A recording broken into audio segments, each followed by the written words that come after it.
Part of summer is swimming in my pool. Oh, summer. It sounds good right now after what we just experienced, doesn't it?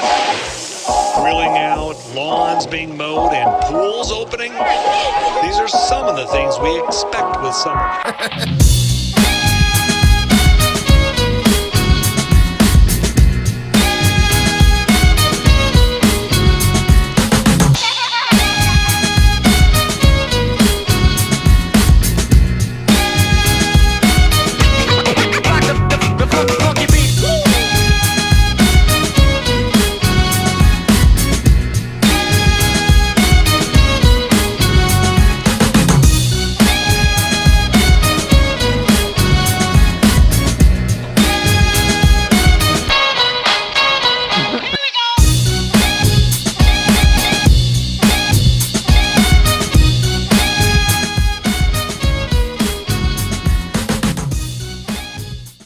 Hi guys, Ivan here. I hope you're doing great. I'm finally able to walk like a normal human being, so I think it's quite a good time to have a small race report from the last week's race.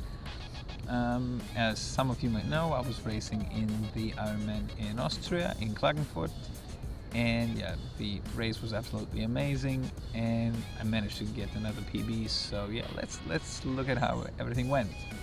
So yeah, let's start with the swim. The swim is always a pain point of mine because so many things can happen. I usually get caught up in a crowd, get pushed to the side, so I have to swim more or fight more to get to the finish line.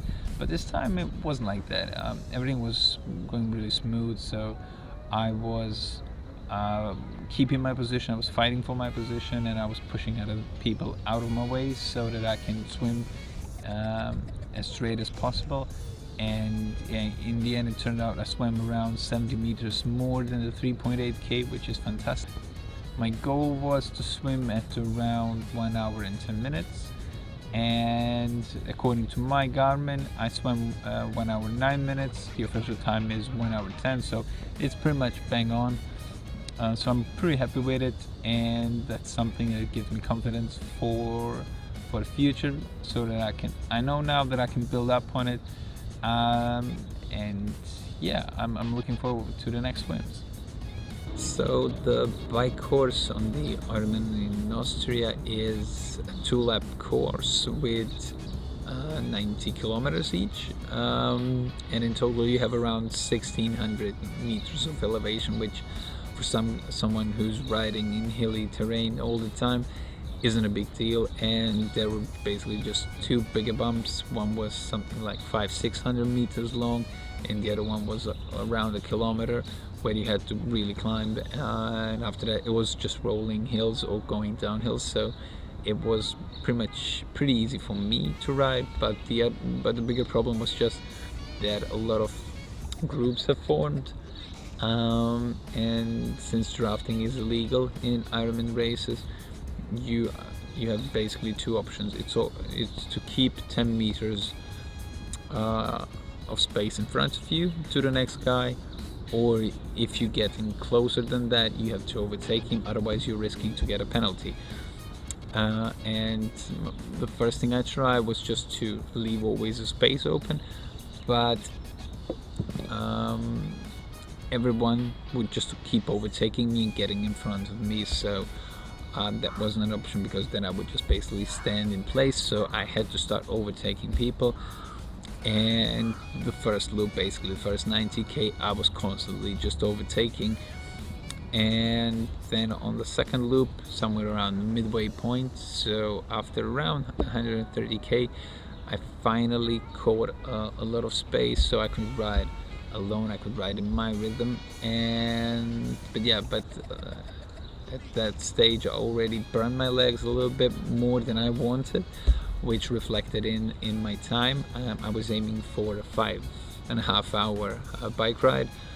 I finished in 5 hours 25, so these 5 minutes are basically the result of all the surges I had to do to overtake all the other people, which then started to reflect themselves on the run, but we'll get back to it shortly. So the run started out really good. It took me just 2 minutes in transition to start running, and I didn't look much at my watch, but later on when I analyzed the data, I saw that I was running a 4:20 minutes per kilometer, which is a little faster than I was hoping for, but I was basically running by feel, and I was feeling still really good. I was really pumped, and I was up until the first 10k, 15k. I was feeling amazing, and then after the 16 kilometer, I started feeling my legs getting tired, but that's basically to be expected because at that point I was already around 7 or 8 hours in, and yeah, fatigue has to set in at some point. But once I was finishing the first loop, first half marathon, I knew that it's going to be a struggle, and I basically told this to my brother, my parents, that it's going to be a struggle because I could feel my legs starting to cramp up, and I think it's the only reason I can think of is just that because of all the surges I did on the bike, that I just burned my matches too soon, and yeah, so the second part was really difficult. I had to stop around 3 or 4 times just to keep walking, and my watch died as well, so I couldn't see my times. I had no idea how I was running, and my goal was to finish at around 5 p.m, 5:10 p.m, and I tried to turn on my watch at one time just to see what time it is, because it stopped tracking me, I don't know, an hour ago. So I was really pleased that it was just 4:50 p.m. at that time. I was already thinking that it was something like 5:30 or something like that. So the last 8 kilometers were really then a push till the end. So I was then again running something like 5 minutes 20 per kilometer, and it was really a struggle. So I was just fighting to get to the finish line, and thanks to the amazing fans there, I managed to pull it off, and yeah, I went into the finish line 10 hours and 40 minutes after I started, which is pretty much 1 hour faster than my previous best time. It's a far cry from what I was hoping for. I was hoping to go under 10 hours, but yeah, in the circumstances, I think that's the best I could do. I gave it my all, and yeah, I have to be pleased with it. Some things I picked up on the race. One was that as I was coming out of the water and I was running into transition, I saw a guy something like 15-20 meters in front of me. He fell down just like a break, and as I came up to him, I asked him what's wrong.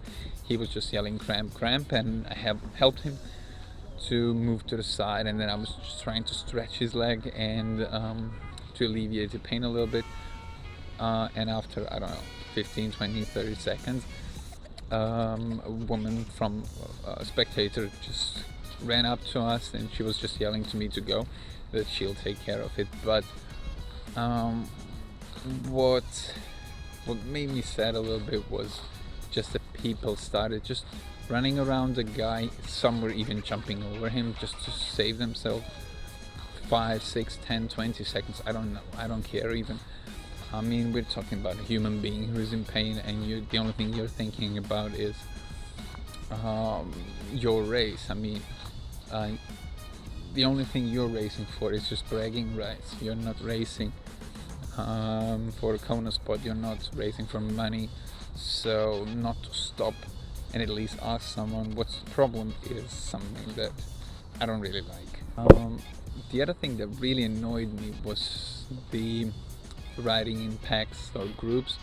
The drafting was just off the charts.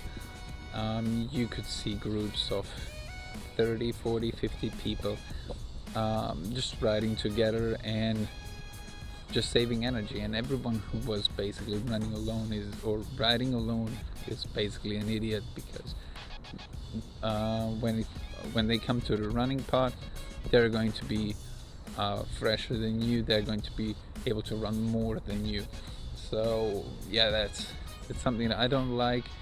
And to my surprise, I only saw 3 or 4 people in the penalty boxes, so these guys must have been riding one on another, or I don't know what they did to deserve a penalty when there were so many groups of people riding together. Yeah, that's about it. And as you can see from the change of location in my clothes, I had to reshoot this part because the camera didn't save the footage for some reason, but in essence I'm really happy with how the race went. I'm even more happy that there is still much more room for improvement, so that's going to keep me fired up for training in the second part of the season. I have one more race coming up in 7 weeks, which is going to be a marathon, but apart from that my calendar looks pretty much empty. But I do hope that I get a chance to race one more triathlon race till the end of the season. I'm going to post a few more videos quite soon, which won't be triathlon related, so yeah, stay tuned for that. Be on the lookout for them, and until then, bye bye.